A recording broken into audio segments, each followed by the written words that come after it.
entrepreneurship itu bukan saat dia itu naik terus, tapi bagaimana ketika dia bangkit dari posisi dia jatuh gitu.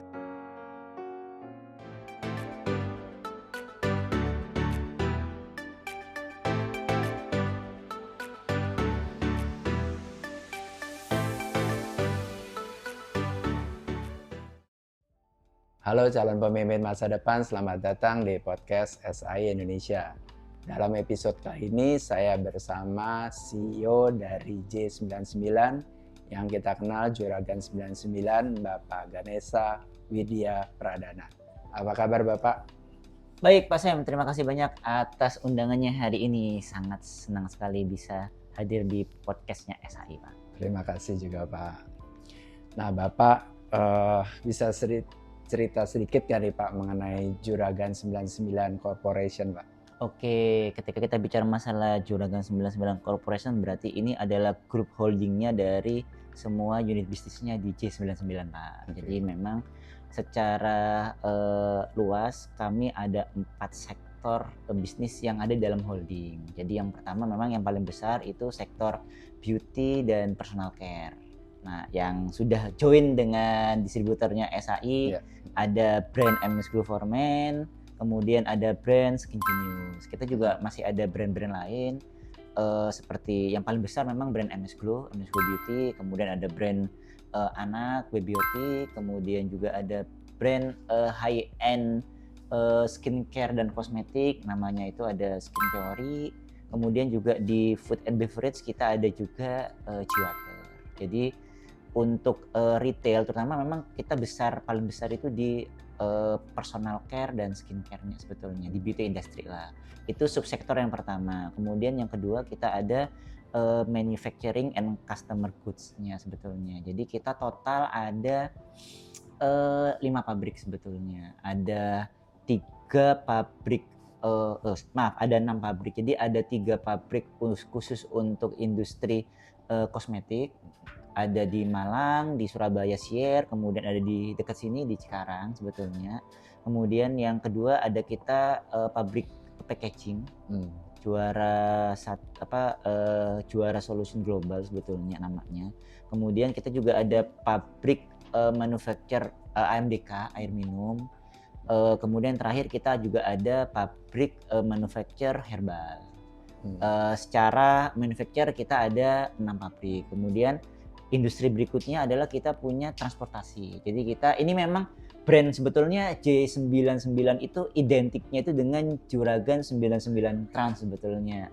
Jadi ini salah satu rising star sih di 2 tahun ini karena secara tingkat growth pertumbuhannya itu yang bisa kita katakan hampir triple sebetulnya.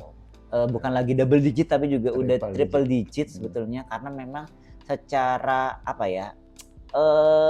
demand dan juga minat masyarakat untuk menikmati transportasi darat yang luxury itu cukup tinggi. Nah, subsektor yang terakhir itu adalah di healthy lifestyle. Jadi kita ada klinik kecantikan sebetulnya gitu, dan juga kita punya beauty spa healness-nya lah sebetulnya. Jadi memang kita secara garis besar industri J99 Corp itu memang masih di paling besar dominannya sekitar 70% ya di beauty industry. Sebetulnya. Itu sih kalau secara J99 Corp karena memang kita ada di holding masing-masing.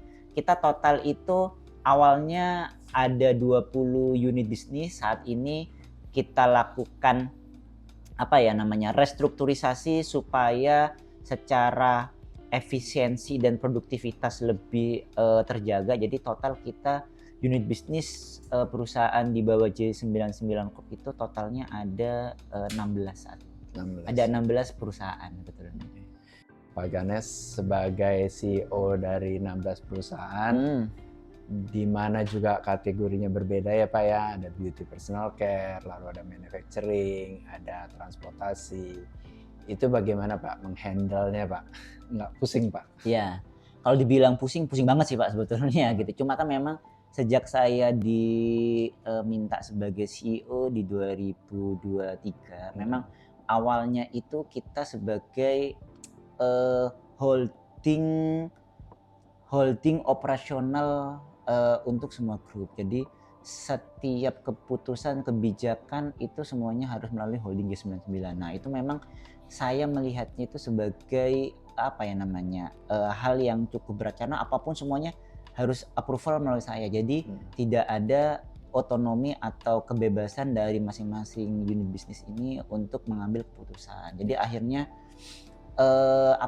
terkesannya holding ini cukup powerful dan otoriter. Jadi saya melihatnya dengan tipikal operasional holding seperti ini enggak terlalu efektif karena setiap kebijakan harus melalui ke atas sehingga agilitas perusahaan itu enggak cukup ruang untuk dia bebas berkreasi. Nah, memang di 2025 kemarin kita ubah. Jadi J99 Corp berubah dari yang tadinya adalah operational holding menjadi investment holding. Jadi memang hanya aspek finance yang saat ini pure dipegang oleh holding. Operasionalnya kembali ke masing-masing direksi di masing-masing bisnis unit sebetulnya gitu. Nah, memang sebelum kita melakukan perubahan itu ada 3 hal sebetulnya yang memang kita saya pribadi pegang, bahwa untuk memanage segitu banyak perusahaan harus ada alignment-nya ya sebetulnya, harus ada yang mengikat lah sebetulnya. Jadi memang yang pertama yang saya lakukan adalah kami membangun tim yang kuat sebetulnya. Karena bagaimanapun sebuah organisasi ataupun sebuah perusahaan yang kuat itu akan dilandasi oleh bagaimana orang yang di dalamnya juga harus kuat. Jadi yang pertama kami bangun adalah people-nya. Jadi memang saya itu percaya bahwa sebuah perusahaan yang hebat itu pasti dilandasi oleh tim yang hebat juga sebetulnya. Jadi poin pertama adalah bagaimana kita investasi di leadership development dan juga talent building. Jadi orang tuh. Yang pertama kami lakukan penguatan. Kemudian yang kedua pasti ketika orangnya udah kuat kan nggak mungkin benar kita akan rely on people, tapi kan people pasti ada weak-nya kan sebetulnya. Nah, kemudian yang kedua kita membangun sebuah sistem. Nah, sistem sistem manajemen mutu yang jelas. Jadi dari KPI, OKR-nya juga jelas. Kemudian kita juga lengkapi dengan dashboard monitoring-nya sebetulnya. Jadi kita tahu day to day bagaimana sih pencapaian baik itu revenue-nya masing-masing business unit. Kemudian juga kita meminta masing-masing pimpinan di business unit untuk melakukan weekly review sebetulnya. Untuk apa? Untuk masing-masing melakukan review terhadap target dan juga actual achievement yang sudah mereka capai sebetulnya. Sehingga ketika ada gap kita bisa melakukan strategi untuk bagaimana menambal gapnya itu. Kemudian yang ketiga yang terakhir memang kita membangun sebuah kalau bahasanya itu war room lah betulnya. Jadi setiap saya memegang setiap detail masing-masing bisnis dari revenue hariannya seperti apa, revenue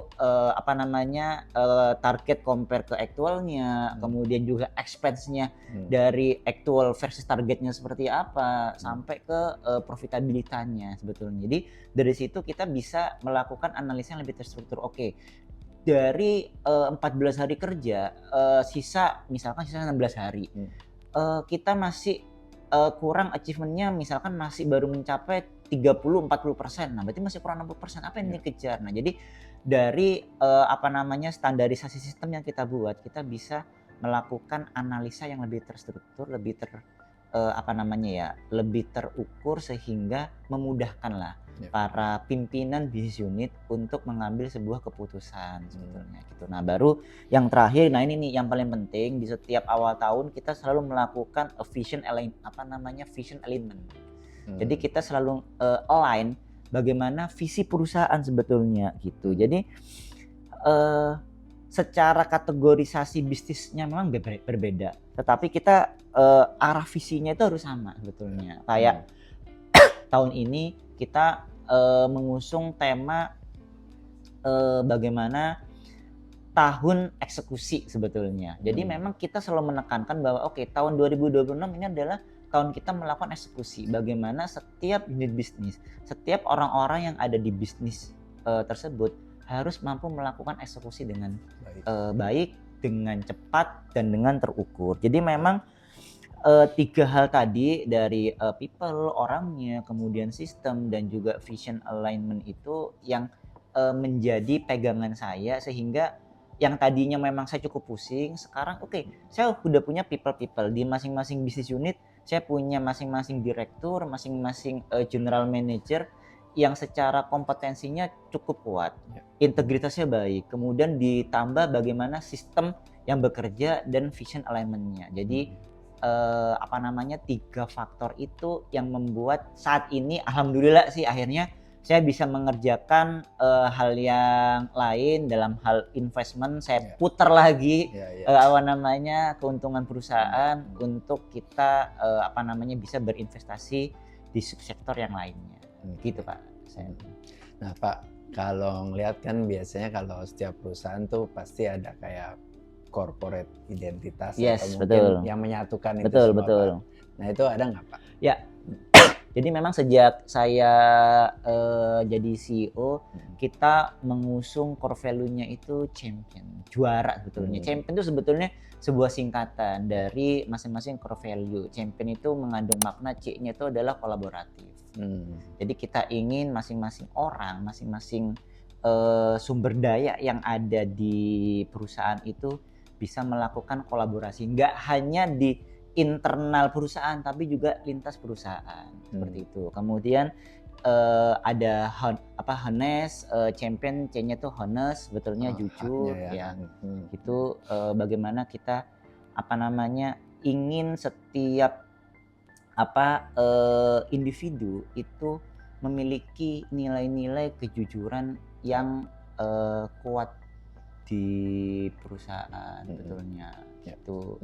Jadi ya dengan core value champion itu yang setiap bulannya kita lakukan yang namanya itu penguatan internalisasi lah sebetulnya. Kita remind. Jadi kita nggak ingin core value itu hanya menjadi slogan di dinding. Memang di dinding perusahaan tuh ada tuh champion.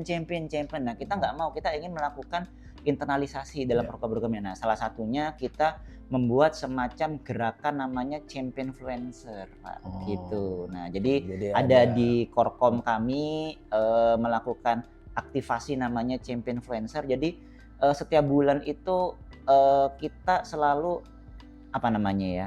meminta teman-teman semua karyawan untuk membuat konten yang berkaitan dengan core value-nya. Menangnya akan dapat hadiah. Jadi memang kita stimulus tuh supaya kan ya namanya manusia ya Pak ya. Jadi kan harus ada stimulan bagaimana supaya mereka itu bisa keluar nih. Nah, dengan kita membuat gerakan champion influencer dan kita kompetisikan, dan di akhir kita akan pilih sebetulnya Pak nanti. Jadi kita pilih 6-7 pemenang, akan ada special dinner dengan owner. Nah itu menjadi sebuah kebanggaan kan tidak semua karyawan punya kesempatan untuk dinner eksklusif. Ditambah pemenangnya 2 orang, kita akan berangkatkan ke luar negeri.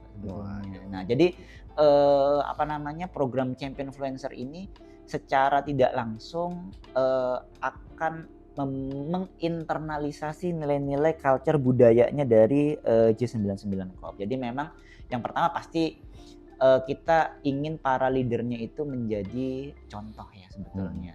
Ya mereka paham makna champion, mereka menjadi contoh dalam perbuatan keseharian, dalam daily activity-nya. Nah ditambah tadi program-program untuk memperkuat nilai-nilainya. Jadi memang kita nggak hanya melibatkan HR. Kalau selama ini kan yang budaya perusahaan HR terus kasihan Pak HR-nya Pak gitu kan, pusing dia. Nah jadi kita buat program juga sehingga vision alignment tadi itu bisa terinternalisasi, budayanya bisa masuk ke dalam karyawan sehingga mereka itu nggak hanya hafal champion ini betul, tapi mereka bisa meresap, menginternalisasi dan mereka paham bahwa ini loh budaya dan culture yang ingin kita bangun di perusahaan gitu. Jadi pengeratnya itu champion. Jadi kita selalu mengatakan bahwa perusahaan kita itu adalah perusahaan champion, perusahaan juara sebetulnya gitu. Juara itu mengandung tadi makna-makna dari champion tadi. Begitu Pak. Oke. Nah Pak, ada nggak sih kesulitan? Biasanya sih owner kan maunya, saya mau lakukan A, B, C gitu ya. Tetapi mungkin konsumennya sendiri perlunya Y, X, Z gitu ya. Nah itu gimana tuh Pak, menjembatani antara keinginan konsumen dan keinginan owner? Ini pertanyaan yang sangat menarik ya sebetulnya. Jadi memang kami paham lah bahwa yang namanya shareholder itu kan pasti inginnya return ya sebetulnya.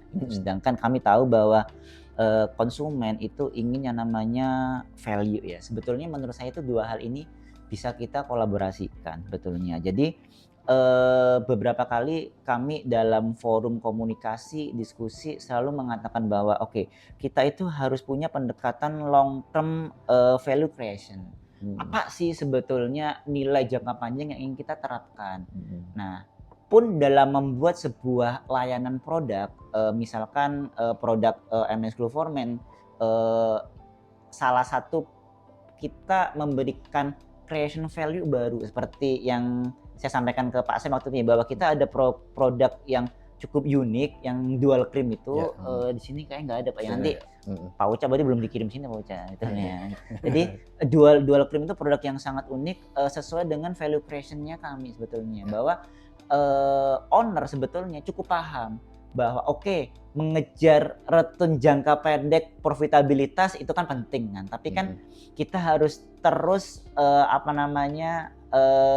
memahami bahwa value creation jangka pendek itu pasti nggak akan sustain jangka panjang. Nah, oleh karena itu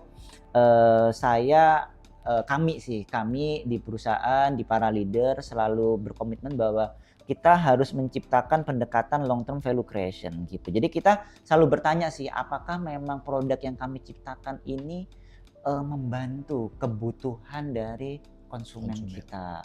Kemudian yang kedua, apakah produk atau brand yang kami bentuk ini itu membangun trust dari masyarakat yang menggunakan. Kemudian yang terakhir adalah apakah produk atau bisnis yang kami lakukan ini sustain untuk jangka panjang gitu. Karena kalau jawabannya dari semua analisa yang kami lakukan berarti itu sudah sesuai nih dengan long term value creation yang kami lakukan gitu. Ya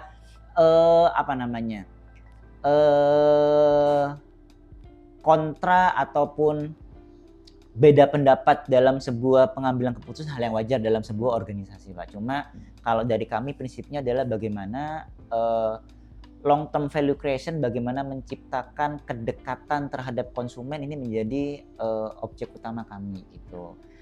Memang return profitabilitas yang namanya bisnis kan kita pingin profit ya Pak ya sebetulnya kan. Cepat ya profit. Ya pingin profit yang cepat. Cuma kita harus menyadari bahwa saat ini ada perubahan pola behavior di masyarakat sebetulnya, bahwa masyarakat itu sudah mulai cukup teredukasi dengan namanya produk. Nah, oleh karena itu kita harus menciptakan sebuah produk dengan based on kebutuhan dan demand dari masyarakat itu sendiri gitu. Nah, intinya kita coba untuk menjembatani lah antara shareholder kepentingan shareholder atau owner, bahwa bagaimana kita bisa mendapatkan return yang banyak dalam waktu yang cepat dengan bagaimana kebutuhan dari konsumen itu sendiri menciptakan sebuah produk dengan kualitas yang baik seperti itu.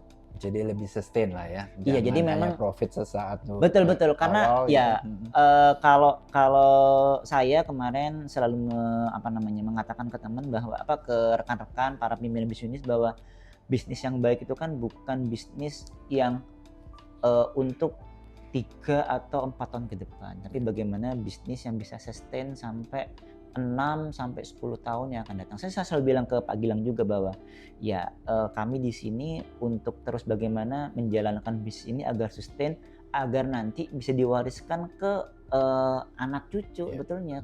Kan Pak Gilang punya anak namanya Ciep dan juga M dan Felis kan. Ya, nanti mereka yang akan jadi pemimpin sebetulnya gitu. Jadi saya selalu mengatakan bahwa kita long term value creation gitu. Ya buat apa kita mendapatkan keuntungan sesaat meledak akhirnya bubble kan sebetulnya kan. Akhirnya apa? Kita nggak sustain sebetulnya. Mendingan kita fokus tuh jangka panjang apa? Tetap jangka pendek ya namanya peluang, misalkan saat ini lagi tanda kutip FOMO campaign atau produk seperti apa ya nggak ada masalah kita ikutin, tapi kita tetap punya satu produk unggulan kita yang kita long termnya sebetulnya begitu.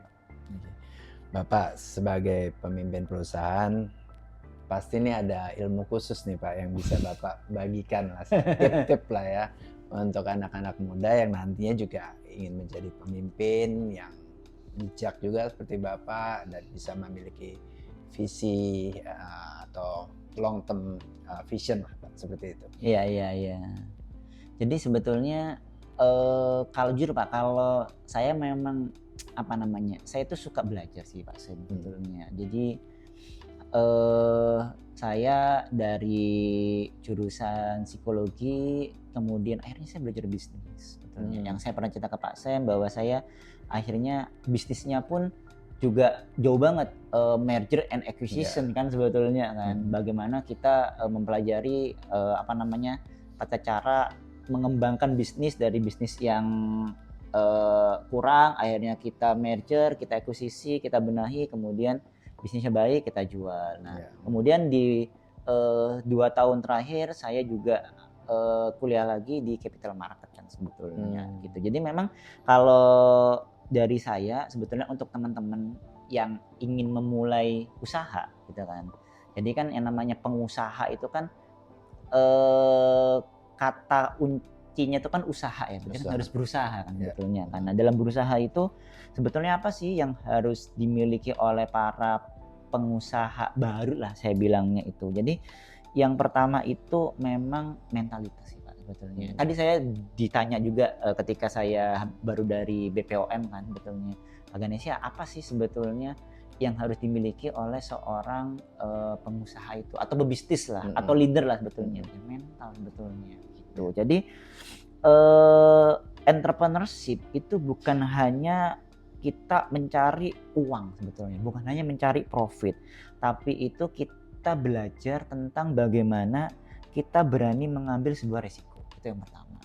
Kemudian yang kedua adalah kemampuan kita untuk bangkit ketika kita gagal. Yang ketiga adalah bagaimana kita harus tekun untuk terus belajar. Karena namanya ilmu entrepreneurship itu nggak ada habisnya sebetulnya. Jadi misalkan kayak saya belajar dari banyak mentor-mentor bisnis, banyak hal baru yang saya dapatkan. Tapi tadi kita nggak boleh tuh seorang pebisnis itu nggak boleh ada kata untuk jenuh untuk belajar sebetulnya.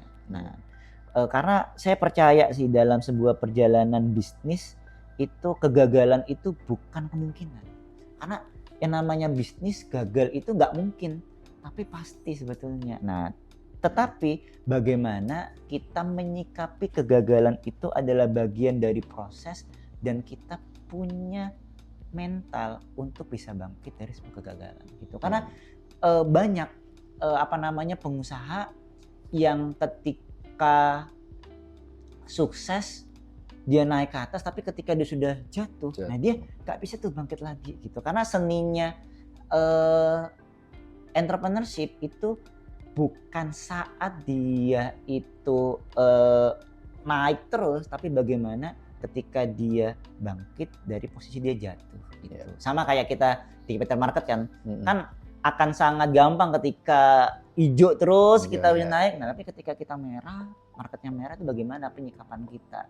Bagaimana mental kita dibentuk di situ. Nah, kemudian yang kedua adalah manajemen ekspektasi sebetulnya Pak. Karena banyak pebisnis baru atau teman-teman yang baru mau menjadi pebisnis yang darinya pekerja menjadi seorang pengusaha, yang darinya kata kuncinya itu bekerja jadi berusaha. Nah, dia itu ekspektasinya itu aku ketika jadi pebisnis aku akan kaya gitu kan. Aku akan punya banyak uang gitu. Aku akan punya kuasa, punya banyak staff, punya banyak tim. Nah, kita harus memiliki manajemen ekspektasi bahwa menjadi seorang pebisnis, ekspektasinya itu nggak boleh terlalu tinggi bahwa kita akan kaya. Ya, benar. Itu kan salah satu harapan kita. Kita ekspektasi bahwa ya memulai suatu bisnis akan ada dua. Kita harus fight terhadap yang namanya itu kegagalan, tapi kita juga harus cheering terhadap yang namanya keberhasilan. Nah, kita tuh manajemen ekspektasi kita itu bahwa teman-teman pebisnis baru ya harus bisa memaintain ekspektasinya bahwa yang namanya bisnis itu pasti akan ada dua sisi, gagal dan berhasil. Ketika berhasil, bagaimana kita tetap down to earth, kita tetap tidak jumawa ya istilahnya. Jumawa dan juga tidak menghambur-hamburkan uang kita. Karena kan kadang-kala kita lupa diri, Pak. Wah, uangnya banyak, udah kita beli mobil baru, beli barang-barang branded, beli rumah gitu. Tapi kan namanya seorang bisnismen tuh kita harus bisa memanage itu sebetulnya. Karena tadi yang namanya bisnis itu pasti akan melalui dua fase, berhasil dan gagal. Itu sebuah siklus. Ketika kita sudah berhasil melalui siklus kegagalan, kita akan melalui siklus keberhasilan. Nah, seperti itu. Jadi dua hal sih yang saya tekankan. Saya selalu ketika diminta di beberapa forum-forum, Mas, apa sih sebetulnya untuk menjadi pengusaha tadi? Bagaimana kita punya mental pengusaha yang tadi siap bangkit ketika kita gagal. Kemudian yang kedua adalah ya kalian harus punya manajemen ekspektasi sebetulnya. Jangan terlalu berekspektasi tinggi, akhirnya bahasa Jawanya tuh kesampul pesawat itu, Pak. Tinduk jatuh nabrak pesawat gitu kan, Pak, betulnya kan gitu. Jadi kita tetap harus memanage ekspektasinya kita gitu. Nah, memang kalau bagaimana sih cara mulai bisnis seperti apa? Ya mulai dari hal-hal kecil, ya biasa lah, mulai dari hal kecil, mulai dari apa sih kebutuhan masyarakat, apa isu-isu masyarakat gitu kan, apa kan yang namanya bisnis yang sustain itu adalah bagaimana kita bisa menjadi sebuah solusi terhadap sebuah masalah. Jadi itu sih. Jadi ketika teman-teman ingin memulai bisnis, mulailah dari mencari solusi dari sebuah masalah. Gitu Pak Sam. Oke, terima kasih. Senang sekali ya Pak bisa mendengarkan sharing sangat inspiratif sekali. Ya, Pak Ganes ada kenang-kenangan dari kita. Waduh, terima kasih banyak Pak Sam atas undangannya. Sebetulnya terima kasih banyak. Saya juga senang juga untuk berbagi lah Pak sebetulnya. Karena kan pada dasarnya saya sih selalu memiliki pandangan bahwa perusahaan yang besar itu nggak akan berarti tanpa sebuah ekosistem yang kuat sebetulnya gitu. Nah, jadi ekosistem yang kuat itu siapa sih? Ya para pebisnis baru ini sebetulnya gitu. Apalagi kan kami punya industri maklon sebetulnya. Nah, ketika banyak pebisnis baru sebetulnya kami itu nggak hanya mendampingi mereka untuk tumbuh, untuk mereka berkembang, tetapi kami itu menjadi agregator atau menjadi menjadi fasilitator untuk kemajuan masa depan industri ini secara keseluruhan betulnya gitu. Karena pada dasarnya ya tadi seperti yang saya sampaikan bahwa kolaborasi itu adalah kunci untuk menghadapi tantangan ekonomi Indonesia saat ini. Karena kan saat ini banyak pengusaha itu yang sendiri-sendiri Pak betulnya. Jadi saat ini tuh bukan waktunya kita untuk individualisme sebetulnya, tapi bagaimana kita bisa kolaborasi, bagaimana kita dengan sesama pengusaha kita bisa berkolaborasi, apa sih yang bisa kita lakukan untuk bisa membantu perekonomian negara. Itu sih Pak Sam. Terima kasih. Terima kasih Pak Sam. Demikian podcast bersama Bapak Ganesa Widya Pradana, CEO dari J99 Corporation. Semoga podcast kali ini juga bisa memberikan inspirasi dan wawasan bagi calon pemimpin masa depan. Sampai jumpa di podcast SAI Indonesia selanjutnya. Salam calon pemimpin.